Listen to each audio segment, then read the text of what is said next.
PKI itu lahir dari Sarekat Islam, oleh Ahmad Yusuf. Menyambung tulisan saya bahwa HTI adalah PKI masa kini. Banyak yang salah mengartikan bahwa komunis itu adalah ateis. Komunisme itu adalah ideologi yang tujuan utamanya adalah terciptanya masyarakat dengan aturan kepemilikan bersama. Tidak ada kelas sosial, semua rata. Sedangkan ateisme adalah pandangan yang tidak mengakui adanya Tuhan. Lalu kenapa komunis selalu disamakan dengan ateis? Itu mungkin karena pernyataan Karl Marx, bapak komunisme dunia, yang mengatakan agama adalah candu bagi masyarakat. Jadi stigma bahwa komunis adalah ateis ini berlangsung sejak lama, kemungkinan juga bagian dari propaganda politik. Banyak juga yang tidak tahu bahwa Partai Komunis Indonesia atau PKI, sebenarnya lahir dari kelompok Sarekat Islam. Sarekat Islam adalah organisasi besar pada masanya, di mana di sana melahirkan tokoh besar pula semisal Hos Cokroaminoto. Pada tahun 1920 di Yogyakarta, Sarekat Islam mengadakan kongres. Dua kader SI, yaitu Semaun dan Haji Agus Salim, menyusun dasar baru organisasi, yang menyepakati bahwa kapitalisme harus dilawan. Semaun ini adalah ketua umum pertama PKI. Jadi bisa disimpulkan apa agamanya dia. Semaun kemudian mendirikan Partai Komunis Indonesia. Jabatan Semaun sebagai ketua partai ini membuat Abdul Muiz, tokoh SI Bandung, marah. Dia meminta Semaun untuk tidak rangkap jabatan.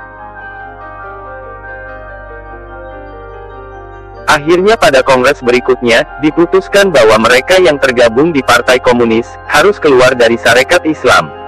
Semaun tidak terima dikeluarkan begitu saja, dia membentuk Sarekat Islam Merah, dan mempengaruhi Kongres di Madiun tahun 1923. Kongres digambarkan ribut dan saling serang. Mirip-miriplah dengan pemilihan ketua DPR sekarang. Akhirnya berpisahlah Sarekat Islam dan PKI. SI sendiri berubah menjadi Partai Sarekat Islam Indonesia (PSI). Dalam buku Manuskrip Sejarah PKI tahun 1920 sampai tahun 1965, Busjari Latif mengatakan 35.000 anggota SI gabung ke dalam Partai Komunis Indonesia. Jika melihat sejarah, anggota Partai Komunis bukan tidak percaya Tuhan. Mereka bahkan sebagian besar beragama Islam, karena berasal dari Sarekat Islam. Masuknya mereka ke PKI karena semangat melawan kapitalisme, bukan karena tidak percaya Tuhan. Jadi saya senyum-senyum saja ketika ada seorang teman yang saya tahu dia anggota HTI berteriak, bahwa HTI tidak mungkin PKI karena HTI bertuhan, sedangkan PKI tidak. Berarti dia belum pernah baca sejarah terbentuknya PKI. Lalu kenapa temanku itu tidak mampu memahami bahwa HT itu sangat mungkin adalah PKI masa kini, yang berbaju agama. Karena dia, mur kecil, dalam sebuah organisasi besar seperti Hizbut Tahrir, sehingga tidak mampu melihat visi HTI yang sangat mirip dengan PKI dahulu, yang sama-sama ingin mengganti Pancasila.